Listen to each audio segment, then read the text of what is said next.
my beauty shop, grabe yung effect ni niacinamide sa akin. True, nakakalighten talaga ng dark spot.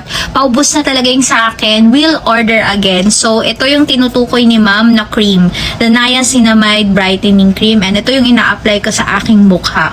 So guys, if you don't have the budget for the niacinamide serum, which is 10%, you can opt for the niacinamide brightening cream. Ito all around face and body cream siya. Pwede mo siyang gamitin sa katawan at mukha mo. And ito yung kadalasan na nakikita ko na effect niya. Perfect siya sa mga taong kagaya ko na matigyawat, may mga melasma, may mga dark spot.